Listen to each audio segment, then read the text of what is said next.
março. Muita coisa aconteceu desde lá. Jogadores chegaram, jogadores saíram, o time se classificou, enfim, teve questões envolvendo parte financeira, e teve também aquela questão que envolveu uma entrevista tua que acabou tendo um desentendimento com a diretoria já resolvido. Então foram tantos assuntos e a gente teve de lá para cá seguidos pedidos negados aí de entrevistas, e tanto coletiva como pessoais, pelo Corinthians e pela sua assessoria pessoal. Queria saber se o silêncio, né, de alguns meses foi imposto a você ou foi uma opção sua de falar um pouquinho menos depois daquele acontecido. Obrigado. Bom dia a todos, é um prazer poder estar falando com vocês novamente, em especial com o nosso torcedor. Eu queria abrir essa fala relembrando e desejando as minhas condolências à família do Rodrigo Rodrigues, e no nome dele representa uma das tantas vítimas, né, dessa doença maldita aí que está assolando a nossa sociedade mundial. São quase 90 mil mortos aí no Brasil, algo sem precedente na história da humanidade, né, e aí, falando nisso, né, eu acabo conseguindo expressar um pouco do meu silêncio, né? Porque em nenhum momento, como treinador de futebol, me senti à vontade, em meio a uma pandemia tão grande, falar sobre o jogo, sendo que existem assuntos muito mais relevantes em pauta, como é a saúde pública, e também me surpreende, né, a necessidade de se falar em futebol em um momento tão grave, tão o que a sociedade passa. Então não vi importância alguma, né, de se falar sobre o jogo, sobre política, sobre questões técnicas ou táticas. Fortes e a preocupação tem que estar sempre voltada para o bem maior que a vida. Então, dentro disso, né, o motivo principal, não tem nada de proibição, nada desse tipo de situação. O que passou é que os meus valores pessoais ficaram muito voltados para isso. Fiz algumas falas muito particulares, né, para alguns eventos muito particulares, como foi uma semana acadêmica que eu participei, uma palestra de 40 minutos para um grupo de alunos lá da minha cidade natal, em Santa Maria. Mas, do mais, não vi a razão pública de se manifestar sobre futebol e sobre o Corinthians em meio à pandemia, né, que a gente está passando aí a nível mundial. Pergunta do Marco Belo, da Rádio Transamérica. Bem, bom dia ao técnico Thiago Nunes, bom dia Russo, bom dia a todos. Primeiro dizer que eu encampo tudo que você falou, Thiago, a respeito do futebol nesse momento de pandemia. Concordo plenamente contigo, mas estamos todos aqui a trabalho, né? E temos que cumprir as nossas obrigações. Como a sua última entrevista tinha sido coletiva, né? Eu digo, tinha sido em março, algumas perguntas estão represadas, né, Thiago? Eu acredito que virão perguntas aí a respeito do jogo contra o Bragantino, de uma tática que você está utilizando nesses últimos 2 jogos, mas eu me pergunto, fazer uma pergunta que seria feita lá atrás e que às vezes o torcedor corintiano está querendo saber também. Quando você foi contratado, o presidente do Corinthians e o diretor de futebol, do Willy Monteiro Alves, eles falaram em mudança, em uma nova era, acabou o tempo do Corinthians se defender, agora mudaria tudo, uma espécie de revolução no clube, né? E você chegou como sendo esse cara da revolução. E aí você, no primeiro mês, na primeira semana, já teve aquela situação do afastamento do Ralf, já teve a situação do afastamento do Jadson, e a gente percebeu, o Thiago Nunes realmente chegou com tudo, né? Teve a situação das mudanças internas, enfim, que não vem ao caso, mas aí os resultados não vieram.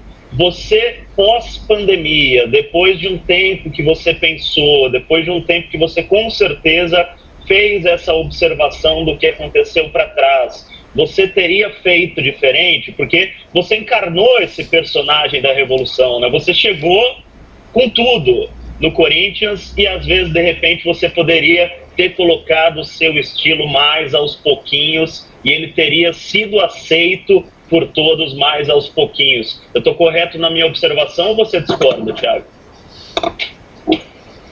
Não é questão de discordar ou concordar, é muito mais voltado pelo meu perfil de ideias, né? Eu fui contratado pelo Corinthians por ter um perfil de ideias na gestão do futebol mais parecido com o que o presidente Andrés, o próprio Duílio gostariam de implementar no Corinthians. E com qualquer mudança de ideia, de cultura de futebol, e antes mesmo da cultura de futebol, da filosofia de jogo, você necessariamente precisa entender o contexto que você está chegando, o lugar que você está chegando, e tentar, dentro da medida do possível, fazer com que essas ideias elas tomem corpo à prática do jogo, né?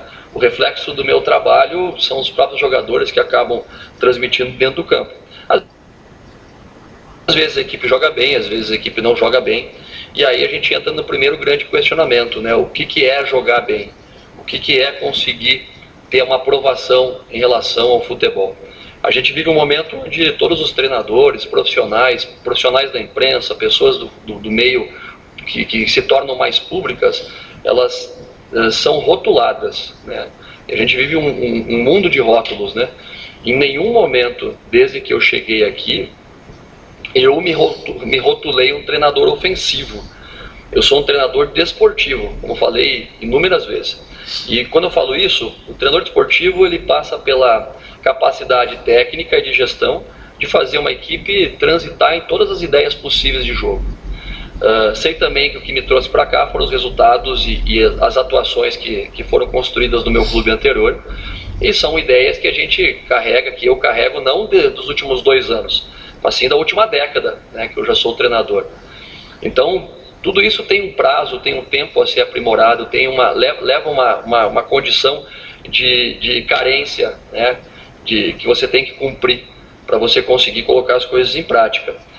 E às vezes o que a gente planeja no papel também não é o que acontece na prática no campo, porque a gente está tratando com seres humanos, com relações interpessoais, e aí você tem uma prática que é natural, né, de que os atletas vão tentar colocar no jogo o que eles são estimulados a fazer, mas é uma cultura às vezes que você demora mais tempo, porque são praticamente 10 a 12 anos tendo uma ideia muito clara de jogo, e que de uma maneira mais imediata, né, você quer transformar e mudar. E aí você vai ter alternância de ritmo, você vai ter momentos bons e ruins, e logicamente, né, nessa prática a gente tem que entender o que é mais importante, né, e o que qualifica o trabalho. São os resultados ou as ideias internamente que estão sendo construídas, sabe? Porque internamente a relação com todos aqui é muito boa, com os jogadores, com a comissão técnica, com os dirigentes, as pessoas que envolvem o clube. E isso é um processo que tem que ser cumprido com naturalidade. Eu falei já, acho que na minha primeira entrevista coletiva, que o mínimo que eu esperava é em torno de 30, 40 jogos para a gente conseguir enxergar algo com mais naturalidade dentro do campo. Mas aí, com 14 jogos, que é o que eu cumpri oficialmente até agora, né, as coisas vão oscilando de maneira normal, mas aí se cria, pela grandeza do Corinthians e pela proporção que é o clube, uma exigência imediata do resultado. Então eu penso que está tudo dentro de uma conta normal, de um processo de troca, né? Lógico que pela grandeza do Corinthians as coisas sempre tomam uma proporção maior do que deveriam. João Paulo Capelanes, Rádio Bandeirantes. Thiago, bom dia a todos. Thiago, eu queria ficar em cima em relação ao Carlos Augusto, um jogador que você vem apostando bastante, fez de fato 2 bons jogos, essa retomada do campeonato, e na última coletiva eu perguntei para o presidente André Sanches sobre a renovação do Bozelli, e ele tem contrato até o final da temporada, até o final do Campeonato Brasileiro, que agora vai até fevereiro, e ele falou que vai passar pela sua decisão. Se o treinador quiser, o Bozelli fica. Tendo isso em mente, eu pergunto sobre o Carlos Augusto. Por que nessa pausa por causa da pandemia você perdeu o Pedro Henrique, você não queria ter perdido? Johnny Gonzalez, a mesma coisa. Até que ponto o treinador do Corinthians você tem força para barrar uma eventual proposta, se chegar, até porque os empresários do Carlos Augusto vêm conversando, para que você não perca mais um jogador, tendo em vista que a gente percebeu que no último jogo você, por exemplo, ficou com uma carência na posição de centroavante. Quando o Bozelli se machucou, você não tinha uma peça de reposição para colocar nessa posição, Thiago. Olha, primeiro que a definição de permanência ou não é uma construção coletiva, né? Ela passa pela direção, pela condição do clube, pelo momento futuro. E isso não é algo que vai ser discutido agora, né? A temporada de 2020 ela só termina em 2021. Então tem muita coisa pela frente ainda, mesmo que o contrato do Mauro se encerre no final do ano. Isso é uma decisão diretiva e que a gente vai conversar e ver também, porque tem o próprio lado do atleta a ser resolvido nisso aí. Então tem muitas variantes fora do controle nesse momento para falar sobre isso. Você falou ali de maneira taxativa que eu não queria perder o Pedro Henrique, né? E a gente não teve nenhuma fala, nós dois pelo menos, nesse período todo. Então não sei como você afirma isso de maneira tão taxativa, não quero perder ninguém, né? Todos os jogadores são importantes, agora a gente tem que avaliar quais são as condições e o momento que o clube passa. O clube passa por um momento que ele precisa, naturalmente, né, como outros clubes do Brasil, ter um caixa em dia, precisa melhorar suas finanças, precisa, como todos os clubes do Brasil, vender jogadores para que as coisas andem de maneira mais natural. Então, eu como treinador, eu tenho que ter a capacidade de achar soluções e a criatividade de encontrar soluções dentro do próprio clube e construir com a direção isso, né? Então, é só para a gente ter a claridade, né, a lucidez de que as coisas estão andando bem internamente, nós estamos num ritmo tranquilo, sabemos que existe uma cobrança natural, né, pela performance, pela continuidade de todos. O Carlos é um jogador importante e a questão, né, e você já me abre a oportunidade também de falar sobre uma questão que provavelmente vai ser abordada mais para frente, que é a diferença clara entre posição e função, né? Então, para a gente não daqui a pouco mudar um pouquinho o viés do olhar do jogo, para parar de olhar para o número da camisa e olhar para a função, né? O Carlos é um jogador muito interessante, que nem você falou, ele está sendo requisitado por outros mercados, porque tem um potencial de versatilidade e de potencial para mercado europeu muito grande, mas nesse momento ele é jogador do Corinthians e aí, enquanto ele estiver no Corinthians eu penso nisso, não penso em outras situações que não são controláveis por mim. Anselmo Caparica, Grupo Globo. Tudo bom, Thiago? Bom dia para você. Queria, por favor, que você falasse um pouquinho do adversário do Corinthians, né, do jogo de amanhã, o Bragantino, que teve a melhor campanha nessa primeira fase do Campeonato Paulista, e você mesmo, na entrevista anterior, colocou o Bragantino como favorito para esse jogo. Queria que você falasse até um pouco da repercussão dessa sua declaração, muita gente entendendo que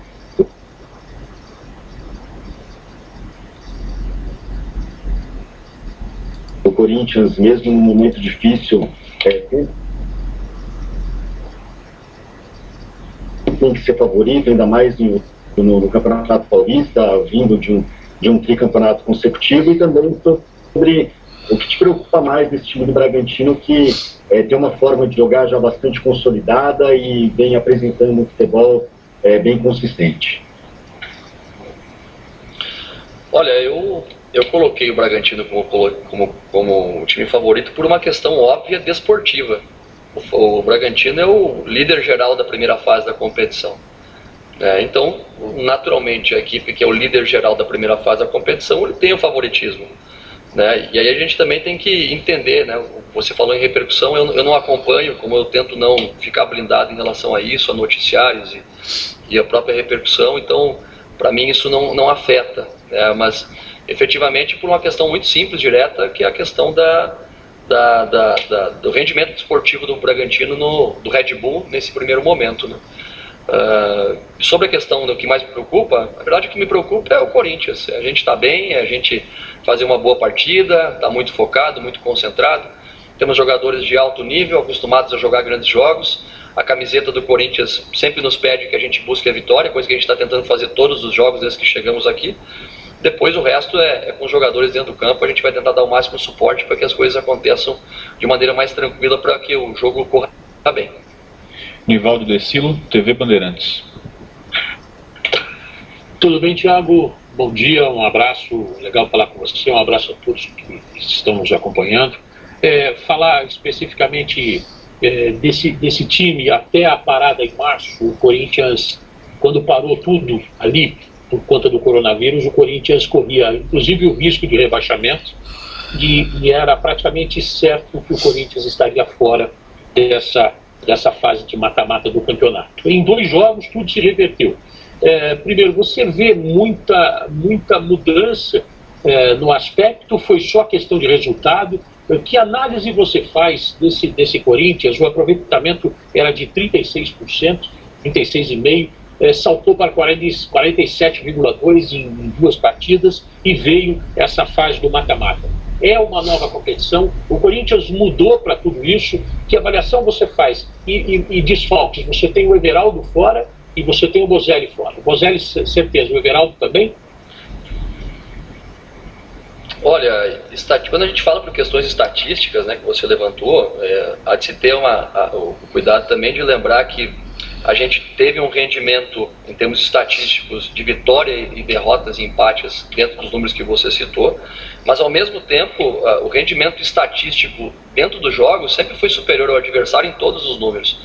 Raramente, né, na primeira parte do ano a gente ficou estatisticamente abaixo, menos no resultado, que é o número mais importante para dar os 3 pontos. Mas a gente jogou muito bem muitos jogos, criou muito mais chances que o adversário na maior parte dos jogos, teve mais volume de jogo na maior parte dos jogos e não venceu. Estatisticamente a gente não fez 2 grandes partidas agora nos últimos 2 jogos, mas venceu as 2 partidas que eram necessárias para a classificação. Então essa questão da matemática, a gente tem que ter sempre o alerta para que ela pode ser interpretada de diversos vieses, né? E então, o que mais me importa é que a gente internamente esteja bem, esteja confiante. O Everaldo treinou ontem conosco, né? É um atleta que ainda ressente um pouco de dor local ali, porque tomou um susto na saída de campo. Ele vai treinar ainda hoje para avaliar se tem condição ou não de jogar. O Bocelli passou, né, por uma cirurgia, então naturalmente está fora do jogo. Mas no mais é dar tranquilidade para essa equipe que venceu os 2 jogos, né, para que a gente possa ter a confiança necessária para crescer no jogo a jogo. E aí, como eu falei mais uma vez, né, nós passamos 2 etapas de ano diferentes. A gente teve uma preparação e um campeonato até março, e depois tivemos uma pausa de quase 3 meses. Então a gente está iniciando praticamente do zero um novo processo, né? Por mais que tenham algumas ideias que já vinham no primeiro momento, a gente está reiniciando tudo, não só para o Corinthians, mas para todas as equipes. Então existe uma oscilação normal, a gente vai procurando os jogadores que melhor se encaixam dentro da ideia que já está pré-determinada. A ideia não mudou desde o primeiro jogo nosso. O que muda muitas vezes são as características dos jogadores em função da questão estratégica, em questão do jogo, e aí isso também altera muitas vezes a performance da equipe. Mas a ideia central é sempre a mesma, uma equipe equilibrada, que saiba atacar bem, que saiba defender bem, que saiba contra-atacar bem, recuperar bem a bola, que tenha uma bola parada também eficiente, coisas que o treinador tem que se preocupar. Gustavo Berton, Fox Sports. Tudo bem, Thiago? Prazer falar contigo mais uma vez. Thiago, eu queria falar sobre o Cantilho, jogador que esteve fora aí por um tempo afastado. Agora me parece que você volta a ter esse jogador à disposição. E vendo alguns debates até de torcedores do Corinthians, já se fala numa certa dependência técnica desse jogador no meio campo do Corinthians, que é um volante, mas que também sabe ajeitar ali a casa, ajeitar o meio campo. Eu queria ouvir de você se você acha que realmente o seu esquema tático depende da qualidade técnica desse jogador, e como é que você pensa o Cantilho? Exatamente como um volante ali ao lado de alguém mais marcador, ou você pensa de repente em soltar ele um pouquinho, encostar ele no Luan para dar uma maior liberdade para o Luan volte a ser aquele jogador mais cerebral que a gente viu no Grêmio, por exemplo, que ainda não conseguiu se soltar no Corinthians? Como é que você pensa o Cantilho? Há essa dependência e você já conta com ele para esse próximo jogo, já como titular do Corinthians? Olha, o Cantillo está treinando com o grupo, né? Está fazendo os treinamentos após a retomada. Ele também foi prejudicado não só pela parada normal da pandemia, mas depois por ter tido a doença. Ele acabou tendo que ser afastado mais 2 semanas. Então está buscando o seu melhor ritmo. É um jogador que necessita um trabalho de força especial, um cara que tem um biotipo um pouco mais magro, mas ao mesmo tempo tecnicamente ele é um jogador que tem muita qualidade. Eu já falei isso publicamente mais de uma vez. E a gente trouxe ele pelo Corinthians pela posição, pela característica de jogo que ele apresentava no Júnior Barranquilla. Então, para mim, perde-se um pouco a lógica de a gente buscar um jogador que destaca tanto numa equipe executando uma função para ele vir para cá para executar outra, sabe? Eu tento aproximar muito disso. Então, por mais que circunstancialmente dentro de algum jogo ele possa fazer uma outra função, A posição original dele é um segundo jogador de meio campo, um jogador articulador, organizador de time, que joga mais por trás da linha da bola, jogador que dá suporte para a bola circular de lado, tem bola longa, tem bola curta, tem um chute de média distância muitas vezes quando tem a oportunidade de chutar. Então ele é um jogador importante nesse contexto, e a hora que ele tiver, né, já inserido normalmente para a rotina, a gente quer usar ele dessa maneira, está usando assim nos treinamentos. Vamos ver que posição que a gente vai utilizar ele agora para os próximos jogos. Bruno Cassucci, Globoesporte.com. Bom dia, Thiago. Bom dia, Russell. Bom dia a todos. Thiago, queria perguntar sobre dois jovens jogadores estrangeiros que você tem no elenco. O Bruno Mendes, pessoalmente eu imaginava que ele ganharia a chance com a saída do Pedro Henrique, e você optou pelo Danilo Avelar. É um jogador de característica diferente, que joga pelo lado esquerdo. Eu queria entender o porquê dessa escolha, o que o Bruno ainda precisa evoluir, ou se foi uma questão tática para a escolha do Avelar. E também sobre o Arauz, outro jovem estrangeiro que não vem tendo tanta sequência. O que você espera do Arauz e o que o Arauz ainda precisa demonstrar para ganhar mais chances na equipe? Olha, o Bruno Mendes é um jogador que tem qualidade, tem potencial, é um jogador de 20 anos, né? 20 anos, não é um jogador de 30, 35, é um jogador de 20 anos. Como qualquer atleta jovem, né, ele está brigando por sua posição, buscando o seu espaço. É um jogador que tem no seu handicap uma carreira dentro da seleção de base da seleção uruguaia, foi convocado a alguns jogos da seleção principal, isso não é novidade.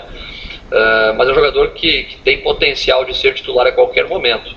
E a questão da utilização da Avelar é uma questão óbvia, né, de ele ser canhoto, que dentro da lógica que me parece, né, o jogo numa construção desde trás, um jogador de perna esquerda pelo lado esquerdo facilita a circulação de bola, então por essa razão.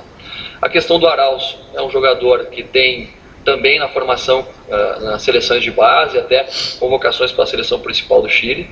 Jogador de movimento, tem que evoluir algum aspecto físico, mas é um jogador que tem muita qualidade e que está brigando por posição junto com os demais meias, né, os jogadores de movimento, e que está ali no contexto inserido e a qualquer momento pode aparecer na equipe.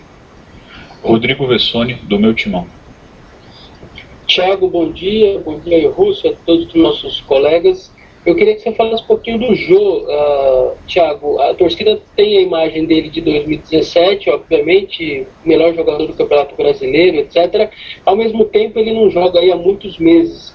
Eu queria saber o que o torcedor pode esperar ele na quinta-feira. A expectativa pode ser um pouquinho mais baixa, ou porque isso vai ser um processo, ou ele é tão diferente, jogou na Europa, enfim, um cara considerado diferente, que pode esperar muita coisa já na quinta-feira dele, por favor.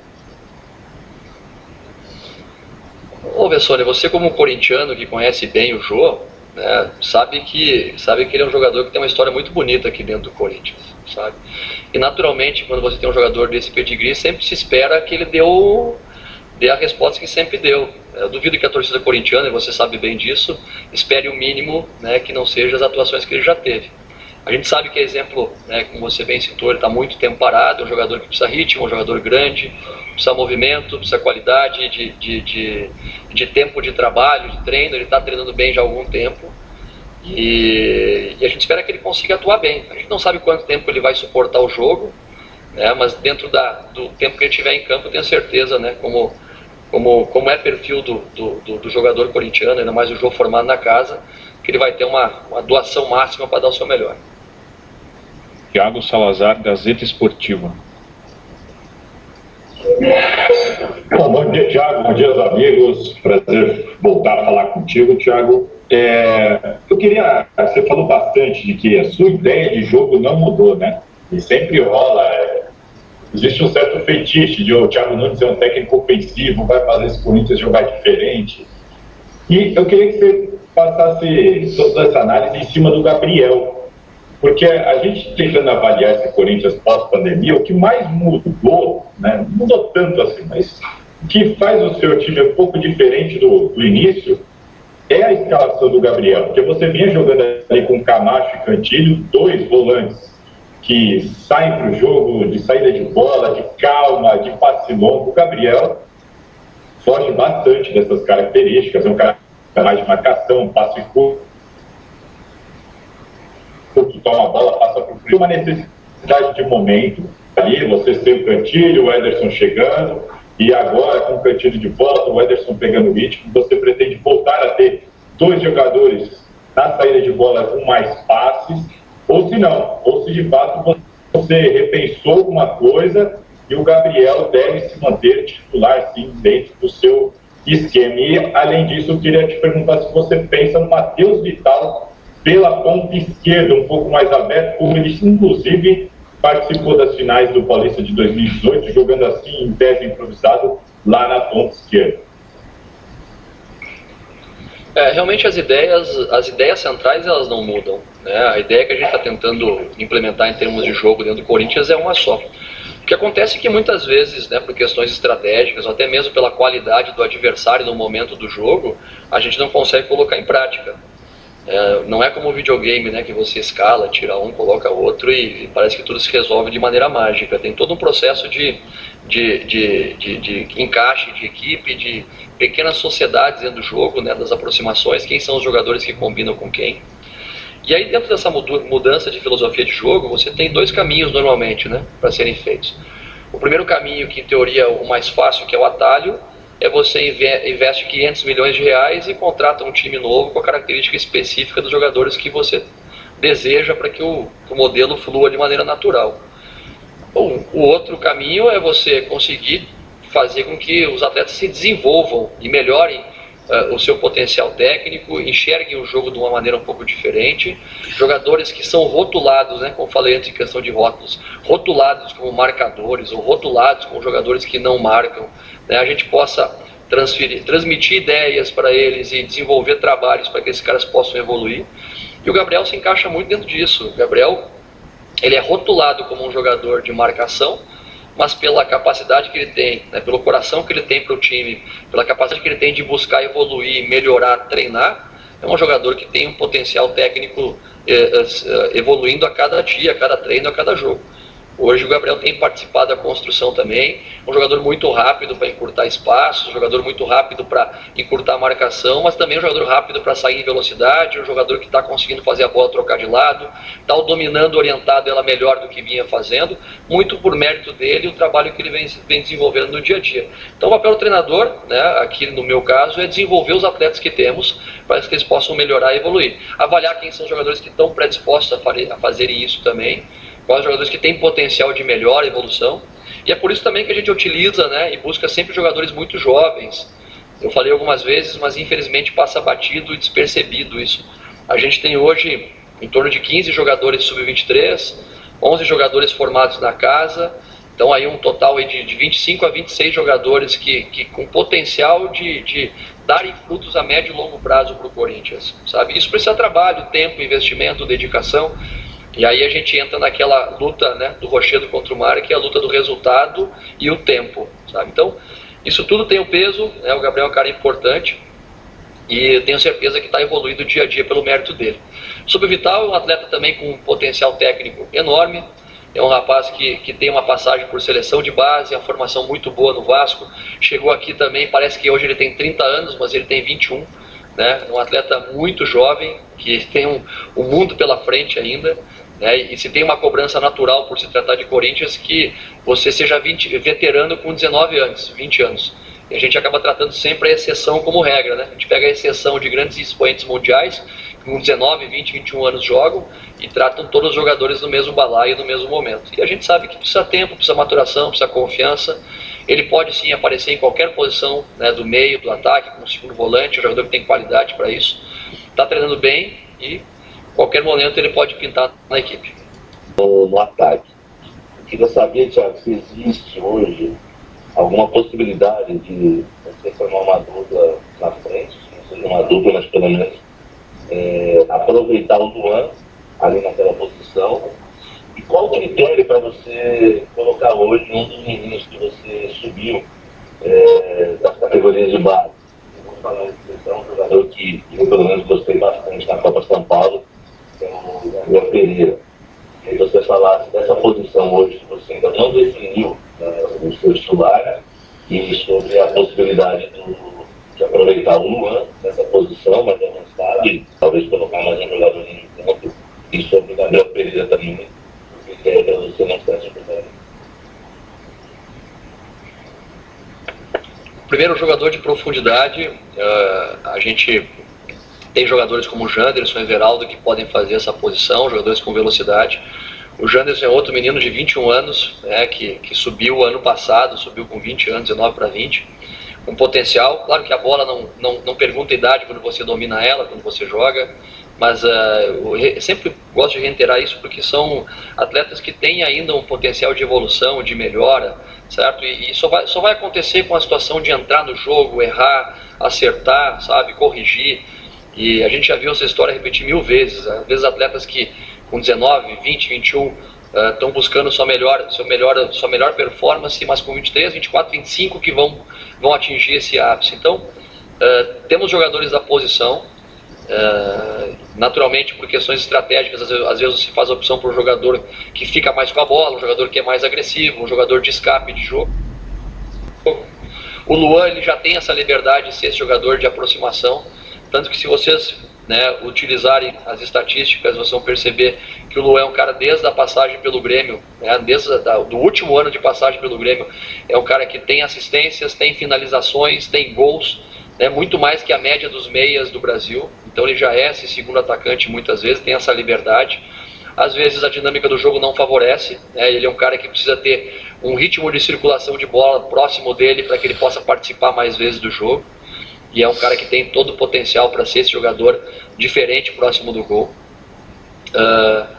E dentro disso, o último tema que você me perguntou foi a respeito do Gabriel Pereira, um atleta que subiu há pouco, ele subiu para o grupo principal com uma lesão na posterior da coxa, que ele acabou ainda sentindo lá na Taça São Paulo, naqueles jogos, ele teve alguns problemas. Está fazendo um trabalho de adaptação física com o nosso laboratório, é um jogador talentoso, tem qualidade, é exemplo dos demais que subiram, a gente enxerga potencial neles, mas, como eu acabei de dizer, se a gente colocar o Gabriel Pereira e ele for bem, ele passa a ser o melhor jogador do mundo. Se a gente colocar o Gabriel Pereira, ele for mal, ele passa a ser o pior jogador do mundo. Então, tudo é equilíbrio. A gente vai achar o tempo certo, é um menino que está disputando posição com os demais.